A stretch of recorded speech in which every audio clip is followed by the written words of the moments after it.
पानी का संकट तेजी से हमारे नजदीक आ रहा है। आप भले टीवी पर नहीं देख पा रहे हैं, लेकिन गांव-गांव पानी के संकट के कारण खाली हो रहे हैं और तबाही मची हुई है। नीति आयोग की रिपोर्ट कह रही है कि 60 करोड़ भारतीय गंभीर जल संकट से गुजर रहे हैं। 60 करोड़ यानी भारत की आधी आबादी पानी के गंभीर संकट से घिरी हुई है। अगले साल तक 21 शहरों में पानी का भीषण संकट आने वाला है। इन शहरों के 10 करोड़ लोग अगले साल से ही पानी के संकट की चपेट में आ जाएंगे और 2030 तक भारत की आबादी का 40% हिस्सा पानी से वंचित हो जाएगा, उसे पानी नहीं मिलेगा। तो दूसरी ओर विपक्ष को समझ नहीं आ रहा कि वो मोदी के नाम की सुनामी के सामने क्या करें, कैसे करें। आज इसी मुद्दे पर होगी देश की सबसे बड़ी बहस। हम तो पूछेंगे कि क्या राम मंदिर पर फैसले में देरी से टकराव बढ़ने का खतरा उत्पन्न हो रहा है? क्या अयोध्या में राम मंदिर निर्माण धर्मनिरपेक्षता के खिलाफ होगा? इन सवालों पर हम बड़े पैनल से करेंगे बड़ी चर्चा। भारत का 70% पानी प्रदूषित हो चुका है। प्रदूषित पानी के मामले में भारत 122 देशों में 120 नंबर पर है, यानी पीछे से नीचे से टॉप पर है। जब नीति आयोग की रिपोर्ट कहती है कि 70% पानी भारत में प्रदूषित हो, तो हम कैसे साफ करके दे रहे हैं? किधर से साफ हो रहा है? अब तो सरकार भी मानती है कि हर साल प्रदूषित पानी पीने से भारत में 2 लाख लोग मर जाते हैं। हर दिन 550 से अधिक मौतें होती हैं। ये अपने भारतीय हैं जो मरते हैं। क्या ये आंकड़े काफी हैं पानी को लेकर कुछ करने के लिए, या अभी हम इंतजार करेंगे कि हर दिन 1000 लोग मरेंगे तब कुछ करेंगे? चर्चा हो रही है राहुल गांधी की। राहुल गांधी की बात करना जरूरी है। आज लोकसभा टीवी पर राष्ट्रपति के अभिभाषण का लाइव प्रसारण चल रहा था और 68 मिनट के दौरान 30 बार ऐसे मौके आए जब राहुल गांधी फ्रेम में दिखाई दिए।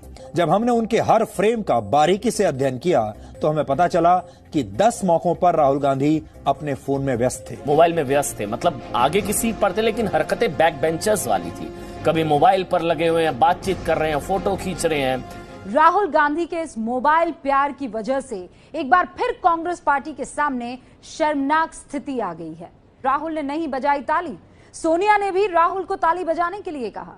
अब 0 डे भी जान लीजिए, जल्दी ही आपको 0 डे का सामना करना पड़ सकता है। ये वो दिन है जिस दिन सरकार को पानी की सप्लाई बंद करनी पड़ेगी, क्योंकि उसके पास आपको देने के लिए पानी होगा ही नहीं। पिछले साल दक्षिण अफ्रीका के केपटाउन में यही हालत हो गई थी। दिल्ली और गुड़गांव जैसे बड़े शहरों में 0 डे अब कभी भी आ सकता है। पहले ही भारत में साफ पानी पर दबाव है। दुनिया की 16% आबादी भारत में है, जिसके लिए दुनिया के साफ पानी का सिर्फ 4% हिस्सा यहाँ है और ये भी तेजी से गायब होता जा रहा है। ऐसे में पानी सप्लाई होगा तो कहां से? तो हमारे पास रास्ते कम बचे हैं। चेन्नई की खबरें आप तक कम पहुंच रही हैं, खासकर हिंदी के दर्शकों को और हिंदी के प्रदेशों में। लगातार 3 साल से चेन्नई सूखा झेल रहा है। अस्पताल तक में पानी नहीं है। आईटी सेक्टर में भी कह दिया गया है दफ्तरों में कि दफ्तर मत आइए, फ्लश में बहुत पानी खर्चा हो जाएगा, घर में ही रहिए, मत आइए दफ्तर। सरकार ने पानी की सप्लाई में 40% की कटौती कर दी है चेन्नई में। कभी वहां पर हजारों की संख्या में 30,000 से ज्यादा तालाब हुआ करते थे, मगर उन्हें भरकर शहर के लिए प्लॉट काट दिया गया। चेन्नई शहर की अडयार नदी में फ्लड बेसिन में एयरपोर्ट बनाकर हमने विकास किया। फ्लड बेसिन का मतलब जब बाढ़ आती है तो नदी जहां तक फैलती है उसकी जमीन पर हमने एयरपोर्ट बना दिया। सरकार जब जमीन हड़पती है तब उसे भूमाफिया नहीं कहते, विकास कहते हैं। जैसे पटना का एम्स कहां बन रहा है? जहां बन रहा है वहां पहले 35 एकड़ जमीन में फैली झील थी। एक स्थानीय रिपोर्ट से हमें जानकारी मिली मीडिया की कि 35 एकड़ जमीन में फैली झील को भरकर अब एम्स बन रहा है। तो एक इलाज को हमने ढक दिया कि बाकी इलाज करेंगे। मोदी सरकार ने यह भी साफ कह दिया कि राष्ट्रवाद के साथ इस देश में कोई समझौता नहीं होगा।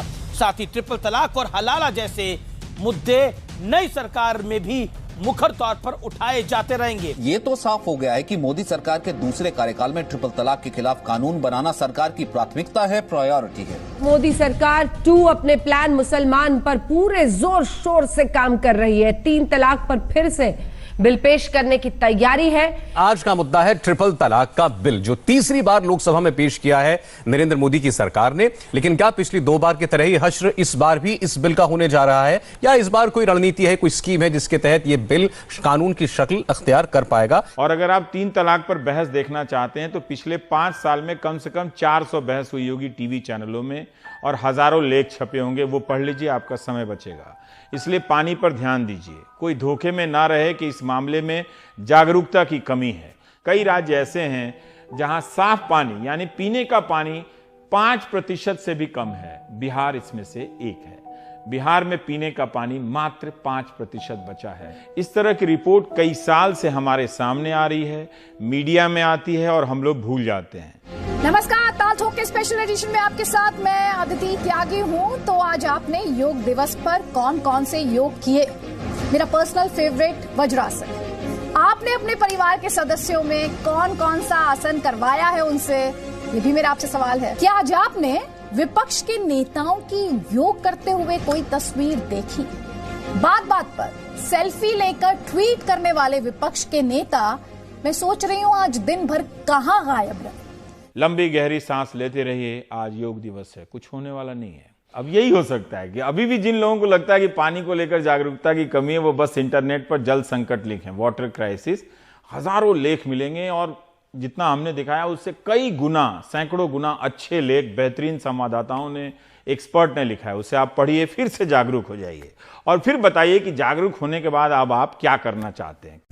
अब हम टुकड़े टुकड़े गैंग पर जी न्यूज की विजय का एक डीएनए टेस्ट करेंगे।